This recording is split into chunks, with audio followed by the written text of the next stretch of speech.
Well, Jacob, today we're talking about Mr. Dabura in Dragon Ball Z. There we go. My name is Jared. And I'm the Jacob. And we're here to talk about Dabura Ball Z. Actually, in episode 225, Dabura was absent for the first part. He's still meditating. He's still very concentrated. And really, we're susceptible to like a screwball comedy music and vibes, and Mighty Mask is fighting 18. It's an okay fight, yeah. It's not anything to really note on. It's more of a gag fight, very old school Dragon Ball. I'm sure a lot of fans appreciate that. It's fine, like whatever. It doesn't really affect the actual plot. And then Mighty Mask is disqualified. He gets cut into two. Again, can't believe how quick these are. It's like 2 episodes. Like I remember there being an entire VHS tape of this fight. So I don't know what was on that. It must have been like also the lead up to it and stuff. Yeah, I mean, okay, so now we got Mr. Saiyan versus 18. She gets him in a headlock, and then you think it's over until she's like, "Hey, pay me." I think I even put down how much? 20 million zen. And prize money plus some more. Yeah. And Mr. Saiyan at first thinks it's a bad deal until he realizes he's going to lose anyway. So what's the difference? Like, rather give up that money basically. Yeah, Gohan goes at Dabura.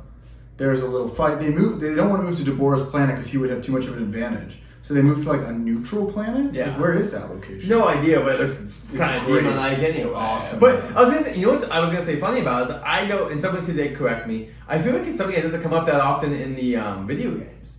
Yeah. Like it's a pretty cool location. I'm surprised they don't use it more often. But yeah, it's a dope start. I kind of said that Gohan does this, I think, a disappear technique at the very beginning of the episode, and it's pretty. It's just cool. It's a cool way to start the fight. And then I like the stuff like going underwater to use blast to distract. Which is very reminiscent of what Goku did against Frieza at one point, right? Where he tried to evade his senses, but then Gohan is not successful, right? Like Dabura kicks him away and then just hits him when he comes up, and he seems exhausted right away. So he's trying all these tested strategies, and they're just not like contextual. Well, they're also very evenly matched, and kind of Vegeta's hinting at that he doesn't have the battle instincts anymore, because it's been so long since he's fought a fighter at his level that it just doesn't sharpen him enough, and he's just not like thinking about the fight like Goku Vegeta. And Dabura's not making a single mistake. Like he is. Well, he literally focused for 2 episodes. You know what I mean? Like, Gohan would have to get mad. He would need to see Videl get hurt or something like that. I mean, the fact that Vegeta, it's how every fight starts in Dragon Ball Z. They're evenly matched for a little bit. I don't think this is like a poi fight where Vegeta would be eviscerating him immediately. Like, no, but I think Vegeta would have an advantage because I think Vegeta would go at him full strength from the start. And not Goku as much, but we already know Goku is an ace card that he could beat the boy anyway, even if he played around with him for a while, there would be a way for him to win. Gohan's only way to win. Gohan does go Super Saiyan within a couple minutes. I mean, he is. Yeah, he gets a walk though now, and then he goes Super Saiyan to basically protect himself. Like, so he's like a stronger power level, and it's once again, it's an interesting fight. It's just that basically we've had like the Videl versus Spopovitz fight, which was pretty like it did become a little one-sided, but it was kind of more evenly matched, along with a fight that's coming up with Goku and Vegeta, along with this fight, along with Trunks versus Goten, where we have even fights. The characters, there is not a clear advantage here. Episode 227 is really the bulk of the fight. Yeah. I assume Gohan is Super Saiyan 2 here. It's not really clear, and really for the rest of the arc, they don't animate it in the same way with like thunder and lightning. I don't know if he goes Super Saiyan 2 until later on. Like, I think Gohan's just not. I don't think he's gone Super Saiyan. Well, he did, but he might. Did in front of Kibito on command. He did it in a second. But that was also different because he's angry at that point from Spopovitz. Gohan's anger gives him strength. I think he's Super Saiyan 2. I love seeing the black costume. He rips off his clothes, and that's the rest of the arc. I think that's an awesome costume because that I don't know, it reveals so much about his personality of kind of being this like the superhero thing is gone, and he just seems so unprepared for all of it, right? Like, so that outfit's cool.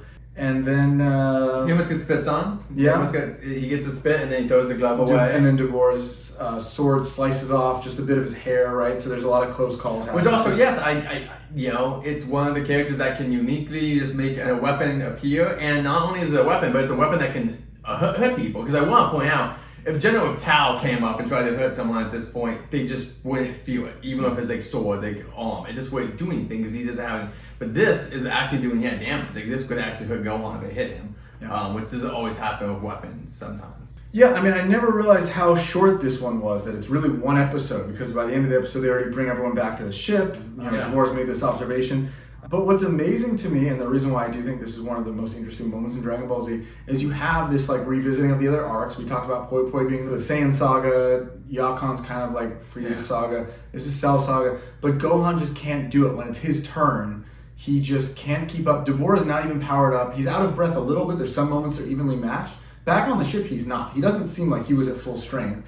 And yet, Gohan's just being humiliated in front of him. And it's like, and his music, the Majin music, just perpetually playing, and his inability to live up to the expectations that everyone has of him. Like, that scene is really, more than the Cell Saga that everyone pictures, that is really like Gohan's story in my mind always. Yeah, I mean, if Dabur, we'll have to see with the new Daima series coming out, it seems like it's connected to Dabur. Did Babidi actually make him more like restrained? Like, you know what I mean? I wonder if the M actually made him into a better fighter, because you wonder if he's just normally a monster, and at this point, because of like the control, he basically became his best version, because he does have full control. He is like, if in any of the saga, Dabur could become the main villain. Like, Dabur has the demeanor, the power, the interesting techniques. He could become the main villain. He normally would be. But he's just an ant in comparison to what's about to start happening. Like, this is basically the end of the saga where, wow, look at even. Now we're about to unleash something that no one has an even to, basically. There's no even to this power. In a way they're even, but he does something bigger, which is like, I think it's a way that he's like this reality check for them that everything before this, like, they can dwarf it based on their previous experiences. Yeah. Dabur is the first time that I think Boo and everything sets in that, like, this is actually like a significant threat to us. Yeah. We need to shut this down. And that's where, like, Vegeta's even saying, I could get in there. Yep. I don't know that he's 100% sure that he could. I mean, he's saying that, but I think there's a frustration in general that, like, after everything we've been through, how can this person humiliate us? I love that Majin theme so much for this, because it's Gohan ending in retirement, beating Cell, and now having this reckoning, right? And so he notices Vegeta's impatience, and all this, and that's where this master plan, after just one episode, he realizes they could convert him to their team. When Dabur does get the blade out, that's when he starts chasing Gohan. This is cool thing, like Gohan's like flying backwards on above the water as like the ball is coming out. Just, it is a well choreographed fight, and it is short, but like, it is still a strong fight. It's one of those fights that I feel like just gets overshadowed because we have more epic fights later. I'm not saying that they're better. I'm just saying that, like, it is a shorter fight compared to what we're about to start getting. We're about to start getting like longer episode fights. I like that it's a fight where Gohan actually seems scared and intimidated by it. I mean, even when Goku's losing, sometimes he doesn't have that expression, right? He's like having fun. I like that this is like a serious threat, and you can see Gohan's concern the whole time that he's in there, right? And it probably gets the best of him, that anxiety. It might. So let's do episode 228. Basically starts immediately with the conversion process of Babidi taking mind control over Vegeta, and a little bit of surprise for the first couple of minutes, but pretty quickly Vegeta saying this is what he wants actually.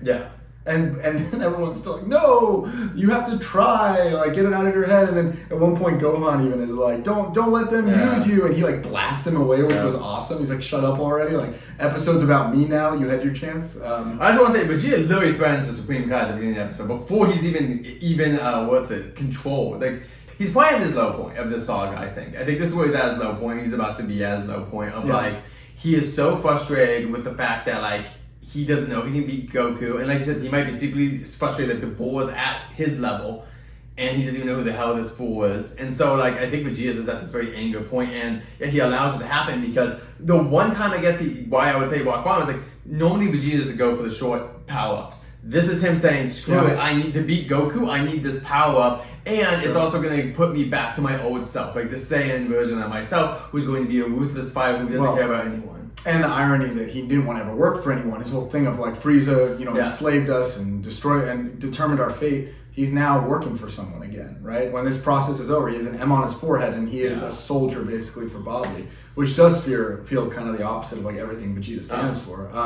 And then again, the music thing, as he's powering up, they do the Vegeta Red Power music, and I never realized why it was called Red Power, because you see those red streaks kind of as he's doing that. So I guess Bobby's magic was supposed to have kind of that redness. And just in case we did specify, they are now back at the tournament. Like, they will walk back, like Bobby, after as Vegeta has become like this like, evil version, and so then like the threats start, and basically Vegeta keeps attacking Goku. So it's just one blast until Goku has to move though, and basically it kills people. Like, this is Vegeta's first like. I mean, he's killed villains recently because he just killed Poopa. This is his first like innocent kill since basically Namek. And it's not even intense. It's still like this tunnel vision on getting Goku to fight him, and he doesn't care about anything else that happens as a result of that, right? But I didn't notice either. Did you see that? So it's one blast, and he keeps kind of making it stronger. Goku evades it. It blows through the stands. There's a mushroom cloud over the city. So they always talk about like the people in the stands. It looks bigger than that if you watch the scene. And then Goku's expression changes. So that for the first time in 30 episodes, he's got a serious expression, and we haven't seen any. I mean, now the saga's getting real. Now there's really a threat. You obviously knew Vegeta and Goku would fight again, but like, is this how you imagine? Is that Vegeta would give himself over to someone? Like, I mean, honestly, did you see this? You knew this was coming, but is this the way you saw it? Did you instantly see Babidi's power and think, wow, he can make Piccolo or Vegeta become evil? Or were you not caught off guard by it, but you're like, wow, I'm surprised Vegeta went that route? So and we'll get to that. Yeah. Because we are going to get into that fight. But I'm very curious, who would have won in the Dabura Gohan fight? Watching it, because I've read a lot of you stuff mean about like if they just never finished the fight? fight? Yeah, because people have done whole videos. I never realized it's one episode. There's really not enough information. Because I think the only way Gohan would have won is if somehow he got angered. I think without the anger, I think Dabura would have won. Dabura he was focused. Gohan's just not at his level yet. Gohan, if he got a few more fights in him, would be okay. But he needed this fight. This fight's like a warm up. It really does seem to me like Gohan is at his limit, and Dabura is not fully powered up. Is the way I'm rewatching it this time. Even if he's fully powered up, he's just in more control than Gohan is of the situation, the fight, and that like. And he got a lot of close call for one episode. The spit, the sword, like he has all these unique attacks. Yeah. Gohan didn't really land anything significant. So I guess leave your comments below. Thanks so much. We'll be back soon.